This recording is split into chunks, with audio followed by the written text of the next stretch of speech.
Lah kalau Islam ini disuarakan seperti Habib-Habib yang di Jakarta, takbir, gantung, bunuh, bakar. Siapa yang mau tertarik kepada Islam, Pak? Siapa? Enggak ada. Bentar-bentar mau ngebunuh orang, bentar-bentar menghujat orang. Bulan puasa warteg buka mau digeruduk, dihancurin. Kan kesian. Islam seolah-olah itu isinya dengan kekerasan. Bentar-bentar jadi pelaku bom bunuh diri atas nama Islam. Nah, ini yang kemudian kita hindari. Tidak boleh lagi ada kejahatan-kejahatan kemanusiaan atas nama agama. Saya sering mengulang-ulang ini. Betapa hebatnya Rasulullah memimpin di Madinah, membangun suatu kebersamaan, koeksistensi yang luar biasa. Sampai Mukhairik ibnu Ta'labah, seorang pemuka Yahudi, mau berperang bersama Rasulullah dalam perang Uhud. Coba. Ini mungkin yang nonton YouTube saya sering ceritakan. Dan saya ceritakan lagi hari ini. Mukhairik ibnu Ta'labah itu hari Sabtu. Perang Uhud itu kan hari Sabtu. Bagi orang Yahudi hari Sabtu itu hari Sabat. Hari sucinya orang Yahudi. Nggak boleh keluar rumah, nggak boleh masak makanan, nggak boleh nyalain lampu. Sama seperti nyepinya orang Bali. Nah ini mati lampu, ini Sabat ini. Nah Mukhairik kemudian minta izin kepada istrinya, istriku, saya mau berperang bersama Muhammad. Mukhairik, kamu sudah gila apa? Ini hari Sabat. Kamu nggak boleh keluar rumah, tapi kamu sekali keluar rumah mau berperang. Apa kata Mukhairik? Kita bisa hidup nyaman di tengah kepemimpinan Muhammad, bisa beribadah sesuai keyakinan kita, bisa merayakan hari Sabat ini berkat kepemimpinan Muhammad. Dan ketika Muhammad diserang oleh musuh-musuhnya dari Mekah, masa kita mau diam aja? Ya kita berjuang dong bersama Muhammad. Lalu diizinkan oleh istrinya, baiklah kalau begitu Mukhairik kamu berangkat aja nggak apa-apa. Tapi Mukhairik meminta secari kertas untuk membuat surat wasiat, kalau dia mati di perang Uhud, dia akan hibahkan 7 kebun kurmanya kepada Muhammad. Berangkat berperang. Gugur. Mati Pak di perang Uhud. Persis di lembah, ini dalam keterangan Al-Mas'udi, persis di lembah ketika dia harus menjaga lembah itu, kalau lembah itu jebol, Nabi Muhammad yang sedang berada di atas bukit akan habis. Dan Mukhairik mati-matian di situ berhasil mempertahankan lembah itu, tapi dia mati. Sahabat kemudian datang kepada Rasulullah, ya Rasulullah, ini ada syuhada, tapi bukan orang Islam. Kami bingung cara makamkannya. Lalu apa kata Rasulullah? Kalian gak usah bingung. Makamkan jenazahnya Mukhairik itu sesuai dengan keyakinannya. Berikan kepada keluarganya. Urusan Mukhairik mau masuk surga atau masuk neraka, biarlah Allah yang memutuskan. Lalu ada sebuah perkataan yang ditashih oleh Imam Muslim sebagai sahih, bahwa Mukhairik adalah sebaik-baiknya orang Yahudi. Ini hadis. Asbabul wurudnya kisah tadi. Sehingga apa? Ketika diserahkan jenazah itu kepada keluarganya, istrinya menyerahkan surat wasiat itu, lalu kebun kurma itu diserahkan kepada Rasulullah. Rasulullah menjualnya, dan hasil penjualan 7 kebun kurma ini oleh Rasulullah dibuat sebagai modal awal pertama pembuatan Baitul Mal untuk menyantuni janda-janda korban perang dan anak yatim. Jadi Baitul Mal pertama yang dibuat Rasulullah itu dimodali wong Yahudi. Mosok Jos Soros. Lah, kalau kita berbicara tentang konsep seperti ini, saya belakangan ini diserang, Pak. Karena dari cerita ini sebenarnya ada 3 gambaran saya. Betapa hebatnya Sohifatul Madinah, perjanjian Rasulullah dengan suku-suku dan pemeluk agama-agama di Madinah. Yang kedua, Felix Xiao sering mengatakan bahwa tidak ada cinta kepada tanah air dan nasionalisme itu tidak ada dalilnya dalam Islam. Lah ini dalilnya. Yang ketiga adalah, artinya apa? Orang tergantung perjuangan dan akhlaknya. Bahkan Rasulullah pun menyerahkan kepada Allah, orang itu akan masuk surga atau masuk neraka. Padahal dia bukan orang Islam. Kalau Rasulullah itu menganggap bahwa orang yang masuk surga itu harus orang Islam, maka sejak saat itu Rasulullah pasti gak apa-apa, makamkan sesuai keyakinan mereka, dia akan masuk neraka juga, kan pasti begitu. Nah, kemarin ada podcast saya dengan Andini Effendi. Saya mengatakan bahwa untuk masuk surga, meskipun surga dan neraka itu bukan penghakiman manusia, itu wilayahnya Allah. Saya mengatakan bisa jadi tidak harus Islam. Diserang Pak saya. Kalau yang menyerang narasi seperti ini, berarti sama dengan Wahabi yang percaya bahwa orang tuanya Rasulullah akan masuk neraka karena bukan orang Islam. Dan itu diyakini oleh orang Wahabi. Abdullah dan Aminah masuk neraka. Kata Wahabi. Ada hadisnya loh, jangan salah. Dan ditasih oleh Imam Muslim. Indeks nomor 203. Ya Rasulullah, aina abi, kata sahabat. Rasulullah menjawab, finnar. Coba, inna abi wa abaka finnar. Bapakmu dan bapakku masuk neraka. Dan ini dipegang oleh orang Wahabi. Kita kan gak rela kalau orang tuanya Rasulullah masuk neraka, Bu. Lalu apa pandangan kita tentang ini? Kesepakatan ulama-ulama Ahlus Sunnah wal Jamaah menetapkan bahwa ada konsep yang namanya Ahlul Fatrah. Apa Ahlul Fatrah ini? Orang-orang yang berada dalam masa kekosongan, mulai dari zamannya Nabi Isa ke zamannya Nabi Muhammad, ada kekosongan kerasulan. Ini yang disebut dengan Ahlul Fatrah.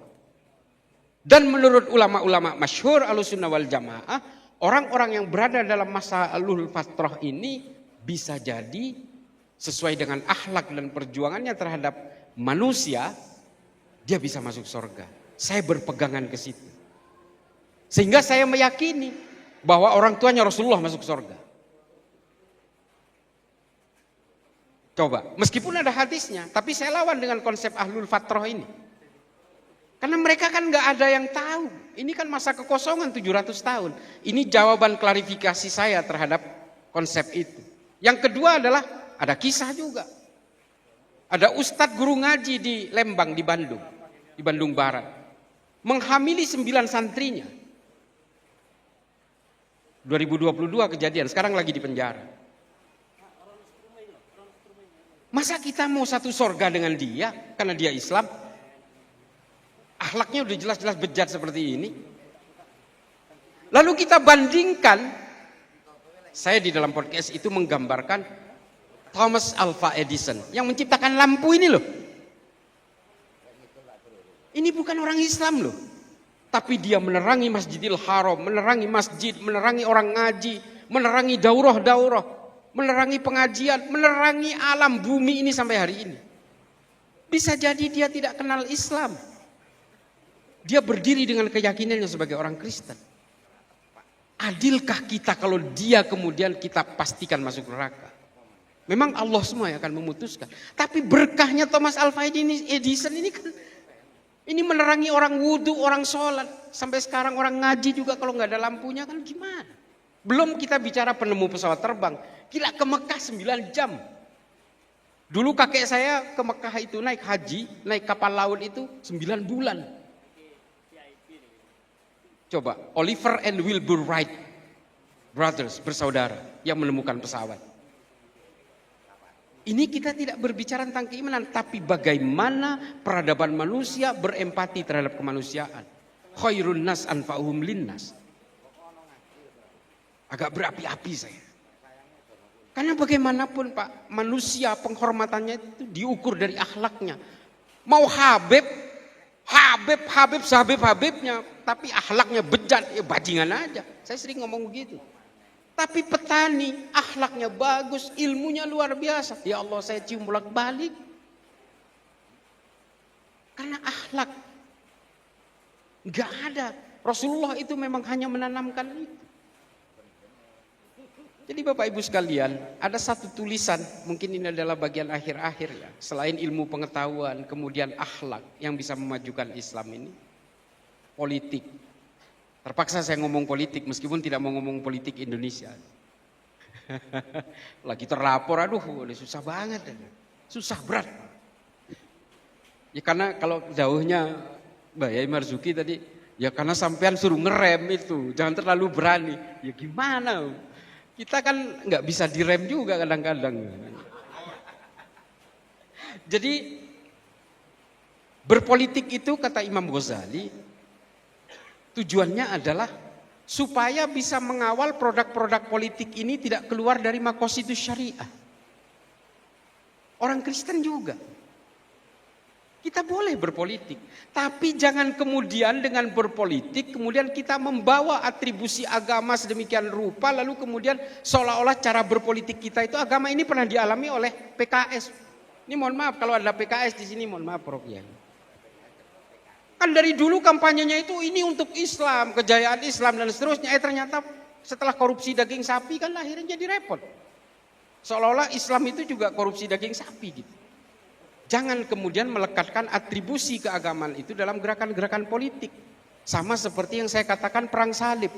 Banyak orang meyakini perang salib ini adalah perangnya orang Kristen dan orang Islam. Saya nggak setuju itu. Ini perangnya orang Arab dan orang Eropa yang sama-sama ingin melakukan ekspansi kekuasaan. Atribusi agama dibawa kenapa? Ya supaya kejahatan perangnya dimaklumi.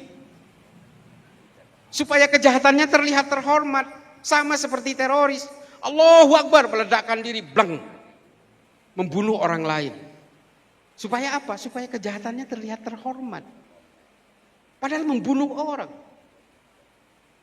Nah ini yang kita tidak inginkan, bahwa berpolitik itu kemudian membawa atribusi agama. Muhammad Al-Fatih menaklukkan Konstantinopel, menjayakan Islam. Enggak, yang menjayakan Islam itu ilmu pengetahuan.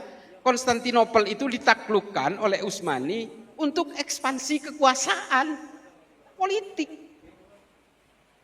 Jangan anggap ini kemajuan Islam, enggak. Kemajuan Islam itu adalah akhlak dan ilmu pengetahuan, selesai di situ. Politik untuk mengawal supaya produk politik tidak merugikan umat Islam. Orang Kristen juga pasti punya keinginan yang sama. Bapak Ibu sekalian, para masyayikh, mohon maaf kalau ada yang salah.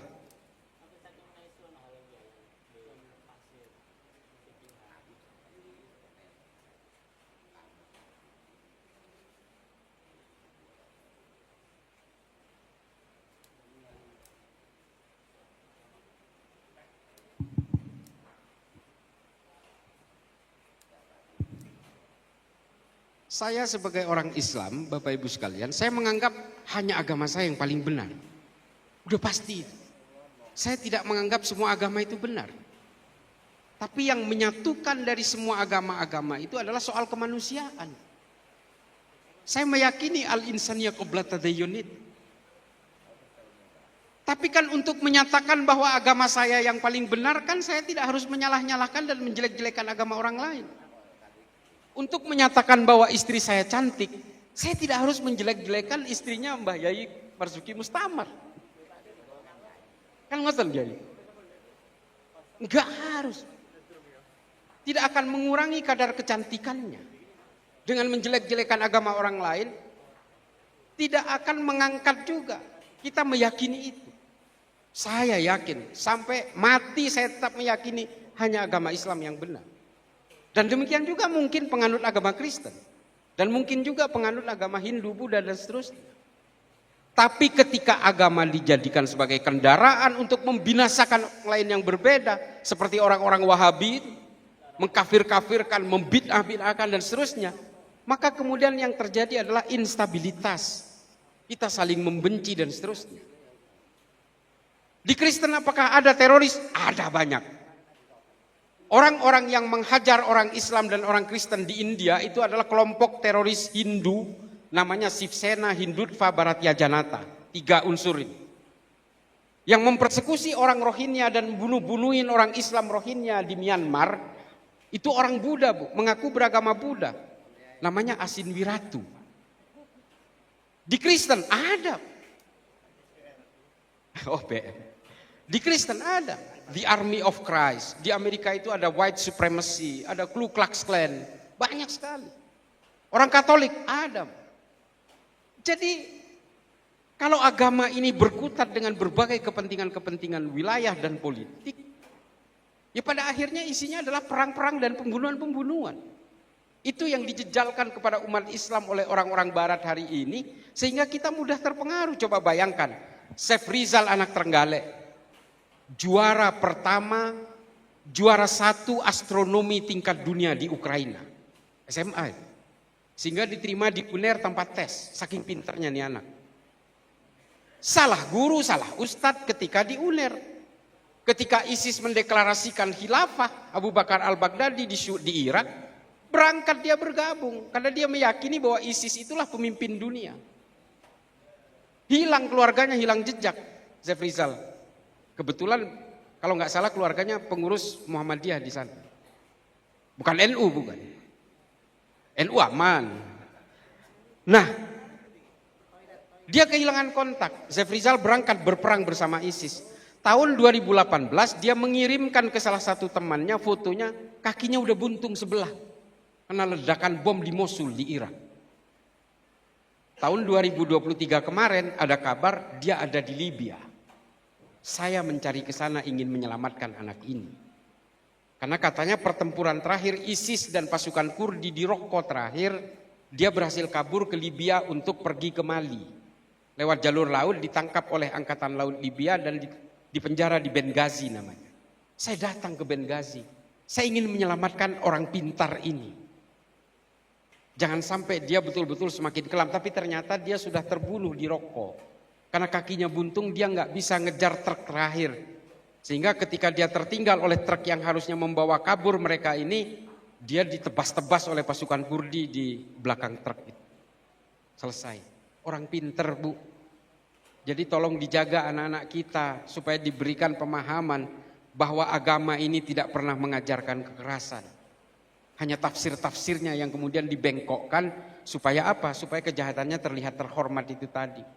Kalau untuk menghipnotis orang paling gampang itu yang pakai agama, termasuk orang yang mau jadi pelaku bom bunuh diri ini kan dihipnotis dengan ayat-ayat. Sehingga dia rela membunuh saudara-saudara muslimnya sendiri di tengah-tengah mall, di kantor polisi. Korban bom Astana Anyar itu adalah anggota polisi yang rajin ke pengajian. Dia anggota Persis Jawa Barat. Dia bahkan bersiap-siap untuk pergi ke pengajian sebelum dia kemudian dibom oleh namanya Agus Sanyoto itu. Jadi Bapak Ibu sekalian, agama kita ini agama yang luhur, udah pasti. Dan berbasis ilmu pengetahuan. Kita tidak mungkin akan melahirkan Al-Hawarizmi, Al-Kindi, Al-Farabi dan sebagainya kalau kita tidak pernah memikirkan peradaban manusia. Kalau kita tidak berbasis ilmu pengetahuan. Maka kemudian kejayaan Islam pada abad 10 dan 12 itu harus kita kembalikan kepada kita hari ini. Adik-adik, ini anak-anakku semua, santri semua. Mari kita kayakan keislaman kita, keimanan kita dengan ilmu pengetahuan. Pelajari semua. Literatur-literatur yang ditulis oleh ilmuwan-ilmuwan Islam. Termasuk ini, saya kasih info sedikit. Satu-satunya ahli fikih perempuan yang paling dipercaya hari ini, namanya Profesor Dr. Azizatul Hibri. Pasti gak pernah nonton di YouTube. Saya yang laki-laki itu gak pernah nonton ceramah-ceramahnya Profesor Dr. Azizatul Hibri. Sangat luar biasa. Dia membela perempuan. Bagaimana dalam Islam itu perempuan itu betul-betul dihormati dan diberikan hak yang setara. Dia juga bercerita profesor ini bahwa pidato terakhirnya Rasulullah itu adalah tentang hakun nisa. Hak-haknya perempuan. Coba. Betapa Islam ini memberikan ruang yang luar biasa terhadap Islam. Terhadap perempuan. Tapi kemudian pada zaman kebangkitan-kebangkitan Wahabi awal, sehingga perempuan ini seolah-olah menjadi warga kelas 2 dan harus dialienasi atas nama Islam. Dan hari ini Muhammad bin Salman berusaha meratifikasi semua aturan itu dengan memberikan ruang yang lebih kepada perempuan. Karena begini, saya baca juga pernyataannya di CBS. Kalau perempuan ini tetap diberlakukan seperti era Wahabi, maka yang akan menjadi pemberontak terhadap kerajaan itu pasti perempuan semua. Sehingga hari ini perempuanlah yang lebih didahulukan untuk diberikan ruang. Jadi kalau keluar negeri nggak perlu mahram, perempuan sudah bisa nyetir, perempuan sudah bisa ke mall tanpa harus didampingi mahram dan seterusnya. Karena memang akhirnya mereka sadar bahwa produk-produk Wahabi ini menghambat peradaban. Makanya Muhammad bin Salman bilang, kalau ajaran-ajaran Muhammad bin Abdul Wahab ini terus kita pertahankan, toh dia juga bukan nabi katanya. Muhammad bin Abdul Wahab ini bukan nabi, maka Arab Saudi akan menjadi negara paling primitif di dunia. Bisa dicek di YouTube itu pernyataannya. Jadi Bapak Ibu sekalian, kita tidak diajari oleh Islam ini untuk menjadi bangsa yang primitif. Kita harus punya competitiveness yang tinggi. Supaya kita betul-betul berakselerasi dalam peradaban manusia ini, tapi tetap tanpa harus meninggalkan keimanan Islam. Kiai, saya harus geser ke Pasuruan karena malam ini. Boleh, kalau ada pertanyaan boleh. Tapi saya juga bergesernya nanti mungkin setelah jamaah asar. Saya kembali ke hotel, lalu kemudian geser ke Pasuruan karena besok di Pasuruan ada Universitas Yudarta dan satu lagi apa gitu? Iya, Kiai Soleh ya. Nah setelah itu baru geser ke Magetan terus ke Jawa Tengah. Dan mohon maaf saya ketularan beliau agak berapi-api gitu. Dan nggak bisa ngelucu karena kalau saya melucu itu hanya bisa kalau bahasa Madura. Bahasa Indonesia ini susah ngelucunya. Saya kira itu saja, mudah-mudahan ini bisa menjadi maslahat. Kurang lebihnya mohon maaf para kiai. Saya takutnya suul adab terus sama kiai soal ini. Mudah-mudahan ini bisa menjadi manfaat. Wah udah langsung tunjuk tangan ya. Ya habis ini kita tanya jawab mungkin kiai. Nggih, monggo. Monggo Dr. Hamim.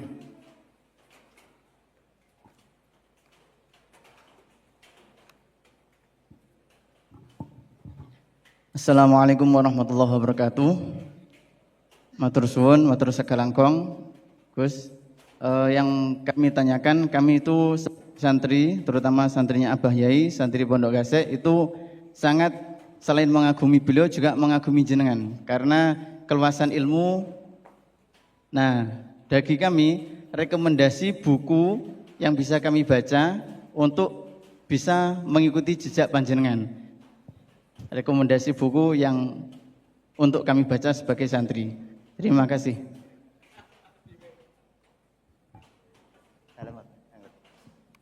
Nggih. Matur suwun, ngapunten apa Cak Islah.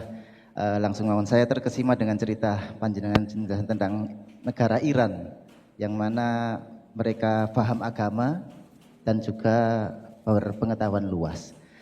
Dan bisa membuat teknologi seperti itu. Lah, kami yang di Indonesia seperti ini, santri-santri ini, bagaimana bisa kami tidak hanya berkutat dalam kitab-kitab, dalam teori-teori, tapi harus juga mengetahui ilmu pengetahuan seperti yang ada saat ini. Kami dulu belum ada bayangan terkait para ilmuwan Ibnu Sina dan sebagainya. Itu bagaimana masa kecilnya, bagaimana pendidikan mereka sehingga bisa menjadi intelektual yang menjadi pegangan ilmuwan seluruh dunia. Nah ini bagaimana agar kami bisa melakukan seperti itu? Apa upaya-upaya yang harus kami lakukan selain hanya berkutat? Biasanya di pondok kan hanya mengaji dan sebagainya lah. Itu apa yang seharusnya kami lakukan? Terima kasih.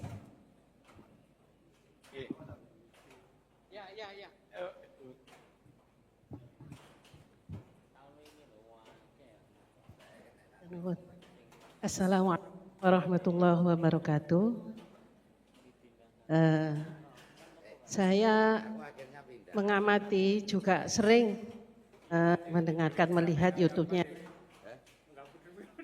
Mumpung di sini yang membahas masalah Wahabi ya, ya Marzuki ya sering saya mendengarkan masalah keterangan-keterangan Wahabi. Yang saya tanyakan, mau nggak mau, Wahabi itu di Indonesia berkembang. Bahkan saya kecolongan teman saya yang dulu neneknya, keluarganya semuanya orang NU. Tapi gara-gara dia pindah tugas di Jakarta, dia istrinya polisi, sak polisi juga, itu ikut Wahabi. Dan di dalam grup itu mempengaruhi teman-teman saya. untuk yang namanya sadranan ziarah kubur, bukan bid'ah lagi, syirik.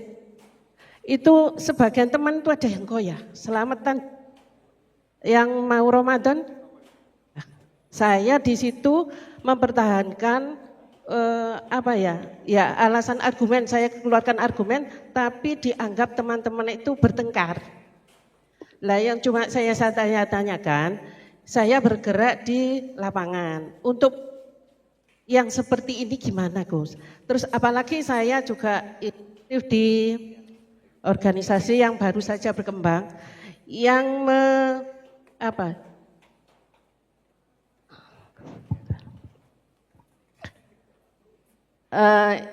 runtuslah melihat atau mempelajari itu masalah makam-makam Gus, yang kalau menurut Gus gimana? Ada makam-makam yang sekarang ini loh banyak yang dipalsukan, bahkan di Pasuruan ada makamnya kucing saja Pertama, terima kasih. Saya pernah membaca buku yang terlalu melompatnya jauh. Ketika kuliah, saya di Madura kan nyantri di pondok pesantren Syekhona Khalil. Sudah biasa membaca kitab-kitab klasik.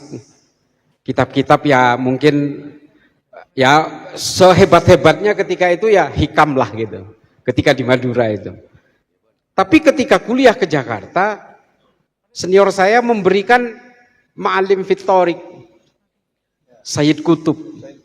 Langsung lompatannya luar biasa, sehingga saya mengkafirkan Gus Dur, mengkafirkan Buya Syafi'i Ma'arif, mengkafirkan NU, bapak saya, kakek saya, semua saya kafirkan. Karena dia tunduk kepada Pancasila. Itu lompatan yang luar biasa. Tapi ternyata saya salah di situ. Jadi saya kemudian kembali lagi ke awal dengan membaca tafsir-tafsir Quran yang berbasis tahlili, analisis. Salah satunya adalah pada zaman itu Muhammad Ash'ad yang saya baca. Salah satunya. Kemudian Syekh Muhammad Thohir bin Asyur tadi. Jadi kita mulai dari tafsir-tafsir Al-Quran dulu yang berbasis analisis. Makanya tebal, bervolume-volume itu.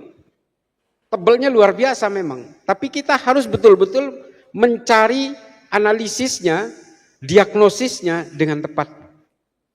Nah itu bagus, makanya Syekh Muhammad Thohir bin Asyur ini, At-Tahrir wa Tanwir ini juga pada akhirnya dijadikan bagian dari literatur dasar dari tafsir Al-Misbah, Quraish Shihab.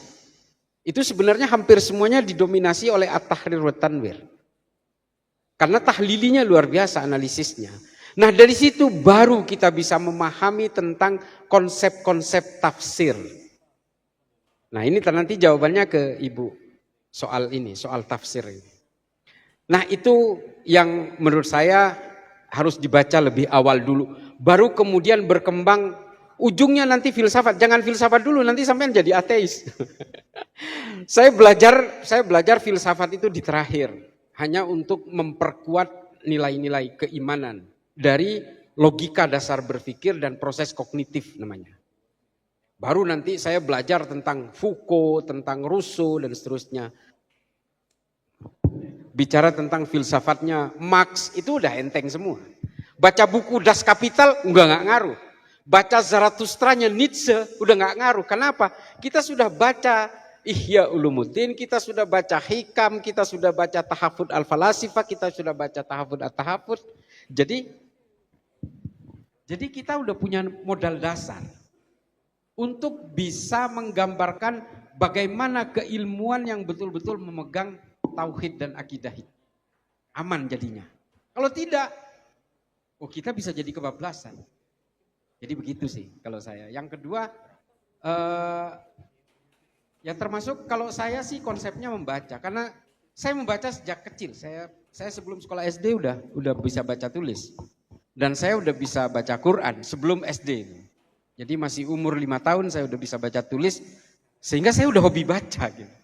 Udah hobi baca. Sampai bungkus-bungkus biskuit, bungkusnya minuman, ini saya tahu. Jadi PT Siantar Top itu pabriknya di mana, PT Ongko Wijoyo itu di mana, PT Bentul Malang gitu. Jadi saya udah tahu semua karena saya apapun saya baca. Nah sejak saat itu ketertarikan membaca itu sudah bukan lagi sebuah ketertarikan, sudah kebutuhan. Saya lebih baik membaca daripada makan. Itu penyakit buat saya.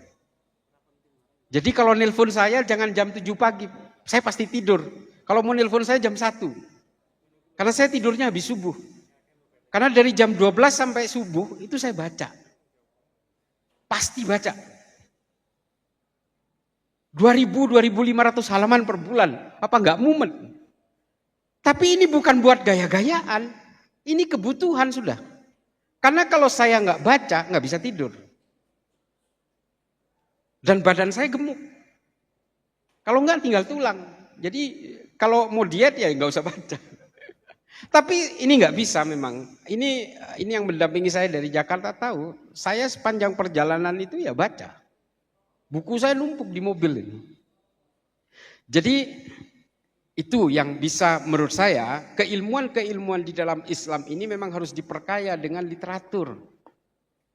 Nggak bisa kita hanya nonton daurah, nonton kajian segala macam kalau kemudian kita sendiri tidak berusaha mencari. Saya dulu pernah menjadi Wahabi. Satu tempo Kiai, saya datang ke Gus Dur di Cempaka Putih Barat ke rumahnya beliau.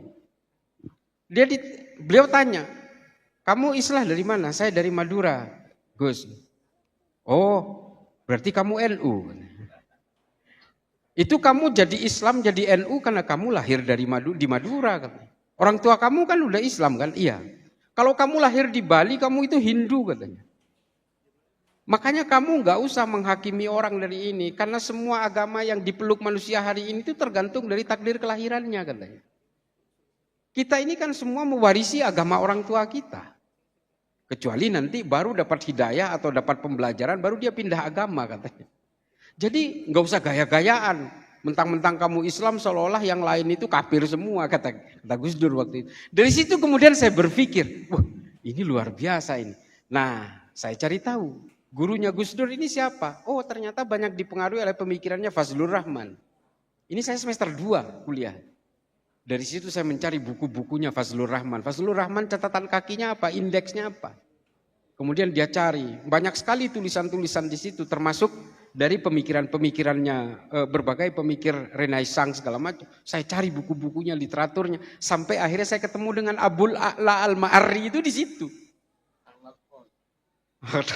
Risalatul Ghufron, konsep-konsep intuisi dari Muhammad Iqbal. Kemudian saya cari, dari situ pikiran saya terbuka. Oh ternyata, nah ini jawaban untuk Ibu.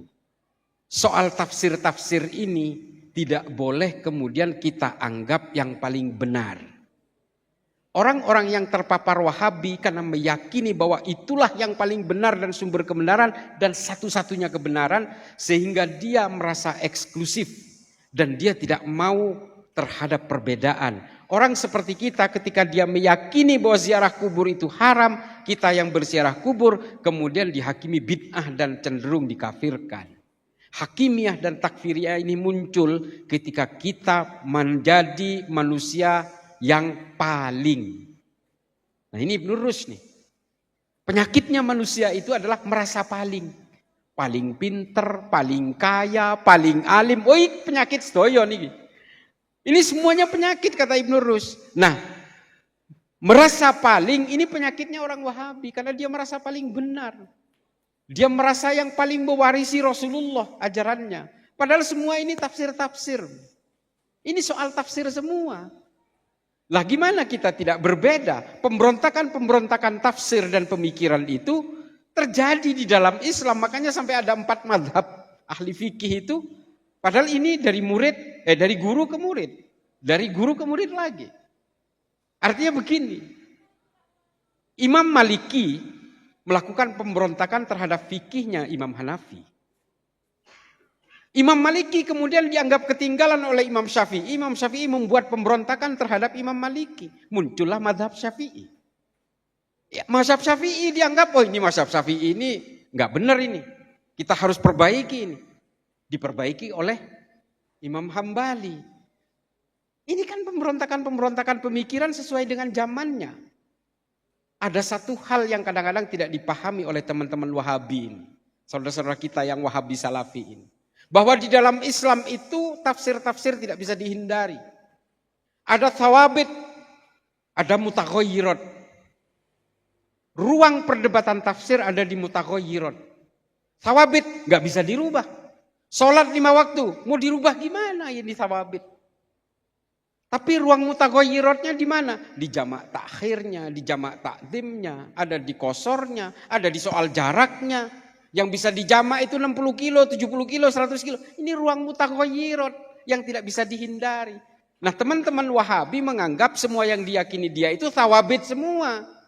Sehingga ketika orang masuk ke wilayah mutaghayyirat dianggap kafir, menyimpang, tercemar dan seterusnya.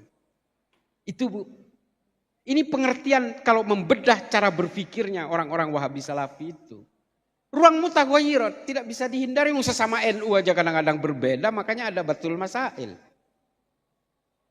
Jadi ruang-ruang thawabit dan mutaghayyirat itu harus betul-betul kita berdayaan. Kenapa? Islam ini agama terakhir, maka Islam itu harus fleksibel, harus lentur. Dulu menyerahkan fikihnya nih, hukum fikihnya. Menyerahkan anak saya untuk dinikahkan itu harus bertatap muka. Ini kata fikihnya.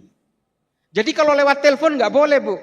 Saya ingin menikahkan anak saya lewat wali hakim lalu menyerahkan ke wali hakim lewat telepon itu nggak boleh. Karena hukum fikih yang disepakati harus bertatap muka dengan wali hakim. Waktu itu tiba-tiba ada video call Bu. Teknologi memberikan kita video call. Hari ini ulama-ulama masyhur termasuk Darul Iftah di Mesir memperbolehkan menyerahkan anak untuk dinikahkan kepada wali hakim dengan menggunakan video call. Kenapa? Bertatap muka. Ini kan artinya apa? Bukan agamanya yang mengalah, tapi kita yang mengawal supaya teknologi dan peradaban manusia ini tidak keluar dari makosidnya. Argumentasinya masih dapat bertatap muka meskipun lewat video call. Nah ini Darul Iftah di Mesir sudah mengeluarkan fatwa itu. Artinya apa? Bukan agamanya, bukan hukum fikih agamanya yang mengalah kepada peradaban manusia, tapi yang awal contohnya kayak tadi itu. Nah ini yang harus kita pahami sebagai orang NU, orang Nahdliyin, bahwa tafsir-tafsir yang berada di antara semua pemeluk agama wabil khusus orang Islam ini memang tidak bisa dihindari. Di Mekah orang sholat ada yang lurus, ada yang sendakep, ada yang sambil gendong anak, ada yang sambil baca HP. Tahu nggak? Mereka semua paling benar rasanya. Mereka semua paling Islam rasanya. Tapi kan dengan keyakinan dan tafsir masing-masingnya yang diyakini. Kita tidak boleh melakukan penghakiman dan pengkafiran seperti orang-orang Wahabi dan Salafi itu. Karena tafsir-tafsir ini tidak mungkin bisa kita hindari. Karena kita hidup sudah 1000 tahun lebih dari awalnya. Termasuk juga orang Wahabi Salafi. Ngukur surga dan neraka itu jangan pakai perasaan. Mentang-mentang orang tuanya Rasulullah pakai perasaan harus masuk surga. Lah kita beragama ini kan pakai perasaan. Kita mencintai Rasulullah kan pakai perasaan, kita nggak ketemu langsung. Kita kan pakai hati. Cintanya kita kepada Rasulullah memang pakai hati. Kita meyakini adanya Allah pun juga pakai hati. Gimana wujud yang tidak bisa dilihat, tidak bisa diraba, hanya bisa dirasakan. Kalau nggak pakai hati, pakai apa? Nah ini yang kadang-kadang tidak dipahami oleh teman-teman Salafi sehingga mereka sangat tekstual untuk memahami itu. Lah kalau soal makam-makam palsu, nanti saya dilaporkan lagi ke polisi. Tapi tadi ada yang menarik. Itu udah tonton saja kajian Mbah Yai Marzuki Mustamar kalau soal makam palsu itu. Saya sebenarnya sebarisan, cuma pura-pura beda aja. Di urusan Habib-Habiban ini kita sama. Tapi polisi mana ya tadi ada. Anggota polisi itu ada perpol namanya Perkapolri nomor 10. Yang tidak memperbolehkan anggota polisi menganut paham-paham yang mengkafirkan NKRI. Itu Bapak polisi. Ya Pak, Perkapolri nomor 10. Itu perjuangan saya loh Pak, Perkapolri itu. Jadi tolong dipantau anak buahnya. Anggota kepolisian tidak boleh menganut faham yang menyimpang, yang kemudian berseberangan dengan konsep NKRI dan Pancasila, termasuk Wahabi Salafi, Hizbut Tahrir, Khilafatul Muslimin, dan seterusnya. Ada itu di Perkapolri nomor 10 tahun 2022. Ada Pak. FPI juga, ya sama Kiai, ada di situ. Ada. FPI yang lama maupun yang baru.